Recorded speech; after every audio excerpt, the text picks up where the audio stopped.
Nosotros no tenemos una idea completa, no imaginamos cuánto la Virgen amaba y ama a sus hijos.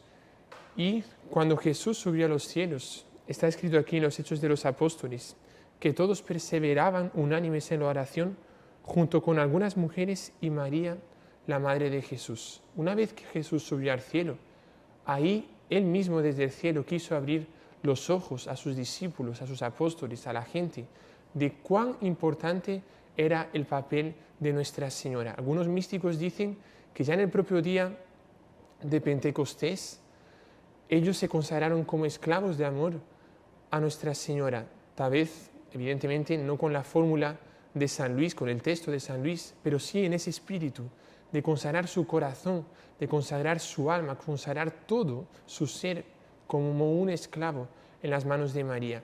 Y ellos sabían en el fondo de su corazón que ahora, a partir de ese momento, María era su madre, era su señora, era su reina, y aunque tenían que viajar por el mundo entero, existía un vínculo, una conexión de los apóstoles con Nuestra Señora.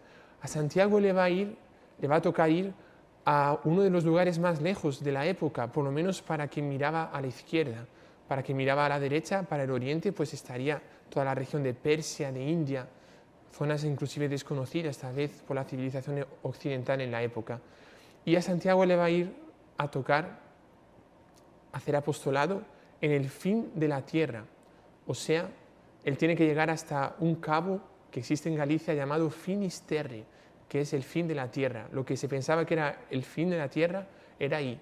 Pues bien, Santiago, entrando por el puerto de Cartagena, es bonito que existe una iglesia allí que dice que en latín se dice así: ex hoc loco lux orta est Hispanae lux evangelii, hasta ahí sí.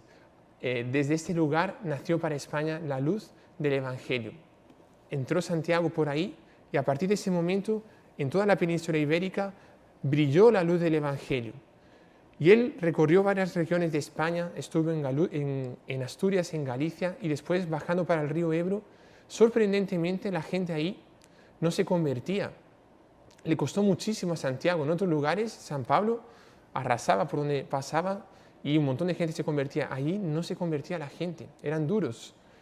Y él consiguió apenas unos 8 más o menos, que llaman 8 varones apostólicos, uno de los cuales está enterrado en la Catedral de Braga y su cuerpo está incorrupto, creo que es San Torcuato. Y cuando está a márgenes del río Ebro en Zaragoza, que ya existía esa ciudad como César Augusta, de ahí viene la palabra Zaragoza, él se acuerda del vínculo que tiene con Nuestra Señora, se acuerda de que perseveraba en oración con María, se acuerda de que seguramente María le había dicho: cualquier cosa, comunícamelo, aunque sea a distancia, que yo te ayudo. María estaba viva, no había subido al cielo, pero María ya rezaba por sus hijos. Y ella desde Éfeso o desde Jerusalén, no sé bien porque fue en el año 40 esto aquí, ella estaba rezando por Santiago en España y lo que sería Portugal después en el futuro también. Y en cierto momento, cuando ya Santiago estaba como que triste, desanimado porque su apostolado era infructífero, Nuestra Señora se le aparece. Y cuando se le aparece, ella viene trayendo un pilar de 1,76 metros, 1,76 centímetros de altura con 24 centímetros de ancho, y ella coloca ese pilar y aparece encima de ese pilar y le dice a Santiago: Santiago, recibe este pilar como un regalo de mi hijo y de tu maestro. Este pilar viene del cielo, viene de Él, de nuestro Señor. Y yo te aseguro que en cuanto este pilar esté aquí, este pilar se conservará hasta el fin del mundo, y en cuanto este pilar esté aquí, habrá hijos de Dios en estas tierras. Y seguramente le prometió otras muchas cosas más. Creo recordar que le decía que no se preocupase, que en poco tiempo él mismo vería como de esta ciudad y de esa región nacerían grandísimos santos. Y fue lo que sucedió.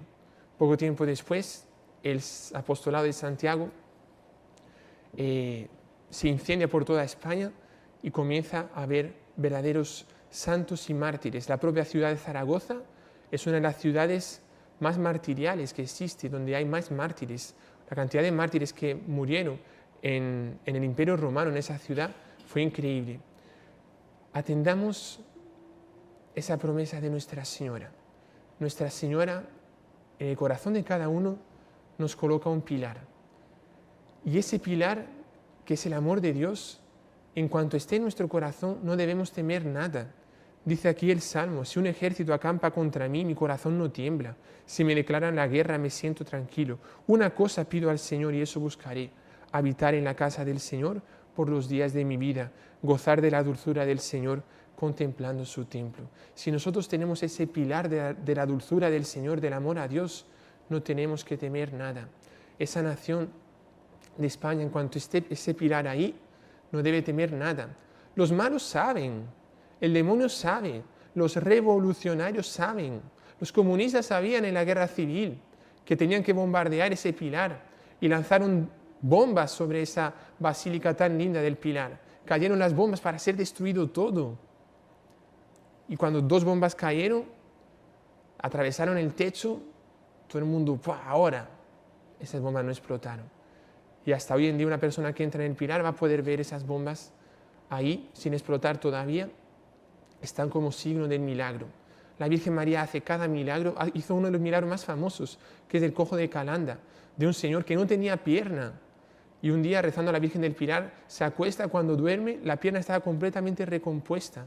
Inclusive llevan a ese cojo, que ya no era cojo, que sufrió el milagro, se lo llevan al rey de España, que en la época era, creo que Carlos II o Felipe IV, una cosa así, un rey de España. Se lo llevan para verlo, porque era un milagro impresionante. La Virgen del Pilar hace cualquier milagro, desde que nosotros tengamos solidificado nuestro pilar, que es el pilar de ella y el pilar de Jesús, en nuestro corazón. Alabado sea nuestro Señor Jesucristo.